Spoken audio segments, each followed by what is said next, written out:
अस्सलाम वालेकुम फ्रेंड्स, आज हम प्लाज्मा फिज़िक्स की बेसिक इक्वेशन साहा इक्वेशन को स्टडी करेंगे और कुछ डिफरेंट फार्मूलाज देखेंगे जो कि हमारे न्यूमेरिकल्स में यूज़ होते हैं। सबसे पहले हम ये देखेंगे कि प्लाज्मा फिज़िक्स में प्लाज्मा चीज़ क्या है। प्लाज्मा हमारे पास एक क्वाजी न्यूट्रल गैस है of charged and neutral particles which exhibit collective behaviour. अब यहाँ पे हमारे पास क्या है, क्वाजी न्यूट्रल गैस जो कि सेमी न्यूट्रल है, ना ये कम्प्लीटली न्यूट्रल है ना ही कम्प्लीटली आयनाइज्ड है। हम इसको आयनाइज्ड नहीं कह सकते क्योंकि हमारे पास स्टिल कुछ न्यूट्रल पार्टिकल्स इसमें मौजूद होते हैं। साहा इक्वेशन हमें क्या बताती है, साहा इक्वेशन जो कि हमारे पास ये इक्वेशन है Ni/Nn is approximately equals to 2.4 into 10 raised to power 21 t to power 3/2 over Ni exponential minus UI over KBT, ये इन मीटर पर क्यूब है। ये इक्वेशन हमें एक्चुअली ये बताती है कि किसी भी टेम्परेचर पे हमारे पास प्लाज्मा एग्जिस्ट करता है या नहीं। हमारे पास 99% ऑफ मैटर इन यूनिवर्स जो है वो प्लाज्मा है जो नेचुरली अकरिंग है। हम इसको आर्टिफिशियली भी बना सकते हैं। इस इक्वेशन को यूज़ करते हुए हमें पता चल जाएगा कि हमें कितनी नंबर डेंसिटीज चाहिए होती है। प्लाज्मा को जो चीज़ें डिफाइन करती हैं वो टेम्परेचर और नंबर डेंसिटी है। Ni हमारे पास यहाँ पे आयनाइज्ड पार्टिकल की नंबर डेंसिटी होगी, एंड N जो है वो न्यूट्रल पार्टिकल्स की। UI ionization energy of gas, क्योंकि हमारे पास पहले एक न्यूट्रल गैस होगी जिसको हम आयनाइज करेंगे किसी भी सर्टेन टेम्परेचर पे जो कि केल्विन में होगा, और के भी आपको पता है कि वो बोल्ट्जमैन कांस्टेंट होता है। अगर ये इक्वेशन हमारे पास ज़ीरो के इक्वल आ जाती है, ये रेशियो Ni/Nn, इसका मतलब है कि कोई प्लाज्मा एग्जिस्ट नहीं कर रहा हमारे पास। ओके, अब हम लोगों ने ये चेक करना है कि रूम टेम्परेचर पे प्लाज्मा एग्जिस्ट करता है या नहीं। उसके लिए अगर हम लोग नाइट्रोजन के एटम्स को कंसिडर करें रूम टेम्परेचर पे, ठीक है, और उसके बाद ये आप लोगों को नेट पे भी इसकी चीज़ें मिल सकती हैं कि हमारे पास उसकी आयनाइजेशन एनर्जी जो है वो 14.5 इलेक्ट्रॉन वोल्ट होगी। उसकी न्यूट्रल जो एटम्स हैं उनकी डेंसिटी ये है, ठीक है, उसको हम मीटर क्यूब में चेंज कर लेंगे। और अब हमारे पास आयनाइज्ड जो एटम्स हैं उनकी हमने डेंसिटी हमें नहीं मालूम। इस इक्वेशन में हमारे पास सब्स्टिट्यूशंस करेंगे, लेकिन इस इक्वेशन को सॉल्व करने का तरीका क्या है कि हम इस Nn को दोनों तरफ एक दफ़ा मल्टीप्लाई करा लेंगे। यहाँ पे दोनों चीज़ों का स्क्वायर हो जाएगा, ठीक है, और यहाँ पर Nn रह जाएगा, ठीक है। अब ये वाला जो Ni था ये भी हम उस तरफ लेंगे, इस वजह से हमारे पास उस तरफ स्क्वायर आ रहा है। ये भी हमारे पास गिवन था, ये तो सॉरी इक्वेशन में है। Nn हमें गिवन है, टी की जो है हमें वैल्यू गिवन है, इसकी वैल्यू भी गिवन है, ये कांस्टेंट है जिसकी वैल्यू हमें पता है। अब हम क्या करेंगे, वैल्यू सब्स्टिट्यूट करने से पहले दोनों साइड पे लॉग ले लेंगे। लॉग लेने से हमारे पास क्या होगा कि हमारे पास जो एक्चुअल रेशियो थी वो वापस आ जाएगी, क्योंकि लॉग की प्रॉपर्टी है कि जो पावर में होता है वो हम लोग लॉग से पीछे निकल लेते हैं। उसके बाद यहाँ पे भी लॉग अप्लाई हुआ, एक्सपोनेंशियल हमारा ख़त्म हो जाएगा, इसलिए हमारी इक्वेशन सॉल्व करना आसान हो जाएगी। उसके बाद अब इसको सिंप्लीफाई करेंगे।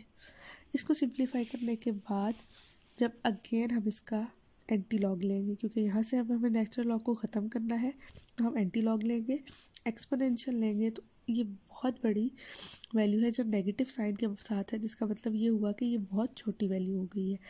तो इसका एक्सपोनेंशियल अप्रॉक्सीमेटली ज़ीरो के इक्वल होगा, या कह लें कि होगा ही ज़ीरो। जब आप इसको कैलकुलेटर पे डालेंगे तो ये वैल्यू ज़ीरो देगा।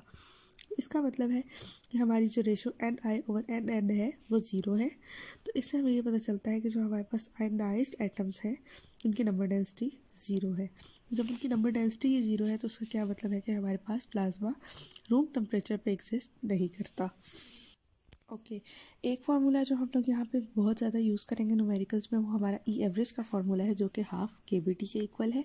इसकी एक प्रॉपर डेरिवेशन है। अगर आप लोग चाहते हैं कि वो डेरिवेशन भी आप लोग को मिले तो आप मुझे कमेंट्स में बता सकते हैं, मैं उसको भी अपलोड कर दूँगी। एक V थर्मल है, ठीक है, √2 KBT/m। अगर इसको हम सब्स्टिट्यूट करें तो हमारे पास एक्चुअली ये वेलोसिटी है, तो हमारे पास जो KBT है वो हाफ mv² और V थर्मल है उसमें, ठीक है। और अगर हम इस चीज़ को पुट करें यहाँ पर तो हमारे पास E एवरेज जो होगी वो हाफ 1/4 mvth² हो जाएगी, ठीक है। इसके अलावा इसको 2D 3D में भी हम लोग वैल्यू सब्स्टिट्यूट करते हैं, लेकिन हमारे पास बेसिकली जो न्यूमेरिकल प्रॉब्लम्स इस वक्त बुक्स में गिवन है वो सारे 1D सिस्टम में ही है, कोई एक आधी होगा जो 2D सिस्टम में मौजूद है। 3D सिस्टम में हम इसको इस तरीके से लिखेंगे 3/2 KBT, ठीक है। ये फॉर्मूला शायद आप लोगों ने कभी कहीं देखा हुआ भी हो। उसके अलावा एक चीज़ हम लोग जो यहाँ पे यूज़ करेंगे वो है डिवाई शील्डिंग, ठीक है। मैक्सवेल इक्वेशंस का यहाँ पे बहुत ज़्यादा काम है, तो आप लोगों को मैक्सवेल इक्वेशन ज़रूर आनी चाहिए। ये सबसे पहले जो इक्वेशन है गॉसेस लॉ। ओके, थोड़ा सा देख लेते हैं कि डिवाई शील्डिंग क्या है। डिवाई शील्डिंग में हमारे पास क्या होता है कि हम लोग प्लाज्मा में, क्योंकि हमें पता है कि हमारे पास पॉजिटिव चार्जेस, नेगेटिव चार्जेस और न्यूट्रल एटम्स मौजूद होते हैं, हम लोग क्या करते हैं कि प्लाज्मा में एक मेटालिक बॉल्स या टाइप चीज़ या कोई ऐसी चीज़ जिसके ऊपर हम लोग चार्ज कैरी कर सकें वो उसके अंदर डाल देते हैं, ठीक है, और उसको बैटरी के साथ कनेक्ट कर दिया जाता है। अब उसमें क्या होता है कि बैटरी उसको जब चार्ज सप्लाई करती है तो उसकी वजह से एक प्लेट पे अगर हमारे पास पॉजिटिव चार्ज आ रहा है और दूसरे पे नेगेटिव, तो जो हमारे प्लाज्मा के अंदर पॉजिटिव और नेगेटिव चार्जेस मौजूद होते हैं वो सारे उसके गिर्द आके शील्ड बना लेते हैं, ठीक है। पॉजिटिव के गिर्द नेगेटिव अपनी शील्ड बनाएंगे और नेगेटिव के गिर्द पॉजिटिव चार्जेस अपनी शील्ड बनाएंगे।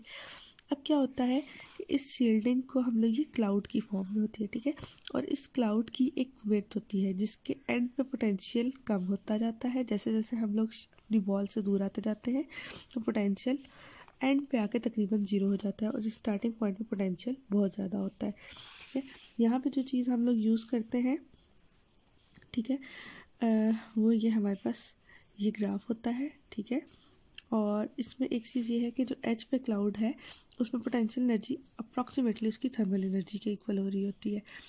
ये कुछ चीज़ें हैं जिसको बेसिक तौर पे हम लोग यूज़ करेंगे, और उसके बाद इसके चंद फार्मूलाज हैं जो हमारे न्यूमेरिकल्स में यूज़ हो रहे हैं। इसकी प्रॉपर एक डेरिवेशन है जो इसका फार्मूला लैम्डा डी, जो डिवाइल लेंथ होती है उसको निकालते हैं। वो भी अगर आपको चाहिए तो आप मुझे कमेंट्स में बताएं, मैं आपको ज़रूर उसको अपलोड करूँगी। Okay, now this is the formula for डिवाइल लेंथ, ठीक है। इसको हम लोग अपने न्यूमेरिकल्स में यूज़ करेंगे,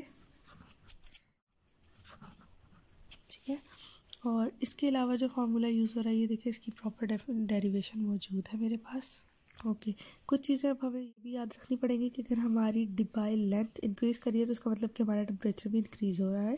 डिवाइल लेंथ डिक्रीज़ करिए तो हमारे पास नंबर डेंसिटी भी इंक्रीज़ करेगी, ठीक है, इनफाइनाइट।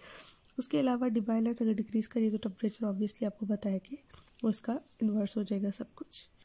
ओके, और जो टेम्परेचर हमारा होगा वो हमेशा हाफ एम यू स्क्वायर, जो कि काइनेटिक एनर्जी है, यू यहाँ पे हम लोग वी की जगह यूज़ कर रहे हैं, वेलोसिटी ही है ये, तो हमारा जो टेम्परेचर है वो काइनेटिक एनर्जी के डायरेक्टली प्रोपोर्शनल होगा। इसके अलावा अगर आपको कहीं पे number of particles in device फिर निकालने पड़ जाए तो हमारे पास ये इक्वेशन है जिसको हम यूज़ करते हैं, ठीक है। इसमें आपको लैम्डा डी की वैल्यू निकालनी पड़ेगी और एन आपको गिवन होता है, ओके, और एन डी जो है always much much greater than 1 होती है अगर हमारे पास lambda D less than L हो। अब ये क्या चीज़ है ये भी मैं आपको बता देती हूँ। प्लाज्मा एग्जिस्ट करने के लिए ये बात ज़रूरी है कि जो हमारा कंटेनर है जिसकी ये लेंथ एल होगी यहाँ से यहाँ तक, वो हमेशा इस डिवाइस फेयर लैम्डा डी की लेंथ से बहुत बड़ा होना चाहिए, ठीक है, तो हमारे पास प्लाज्मा एग्जिस्ट करेगा।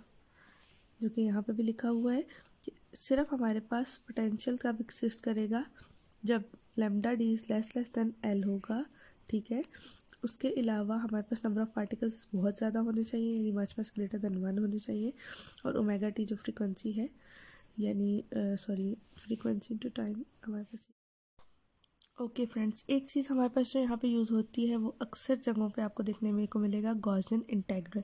अब गॉसियन इंटेग्रल क्या है कि हमारे पास एक इंटेग्रल है जिसकी लिमिट -इन्फिनिटी टू इन्फिनिटी है और साथ exponential minus alpha x square, alpha कोई भी हमारे पास जो है कांस्टेंट हो सकता है, डी एक्स है। तो हमारे पास हमेशा इसका सोल्यूशन क्या आता है, पाई ओवर अल्फ़ा, ठीक है। अल्फ़ा कुछ भी हो सकता है, आप लोग के पास 2, 1/2 एनीथिंग, ठीक है। और अगर आप लोग के पास क्या हो, इसके पीछे एक्स स्क्वायर आ जाए, माइनस अल्फ़ा एक्स स्क्वायर है, तो इसमें हमारे पास जो इंटेग्रल है वो हाफ 1/2 अल्फ़ा की पावर 3/2 इंटू √पाई हो जाता है। अच्छा, इसमें एक चीज़ ये भी है कि जो हमारे पास एक्स की पावर्स जो हमारे पास इवन की बजाय ऑड में हो रही होती है उनके आंसर्स हमारे पास 0 आते हैं। ठीक है, तो वैसे हमारे पास कुछ बेसिक सी चीज़ें थी जो हमारे पास हर न्यूमेरिकल में तकरीबन यूज़ हो रही होती हैं। उसके अलावा कुछ सीरीज़ लाइक टेलर सीरीज़ हम लोग यूज़ करते हैं। तो ये सब कुछ हम लोग आगे न्यूमेरिकल्स में देखेंगे हम इसको यूज़ कैसे करते हैं। सी यू इन नेक्स्ट वीडियो।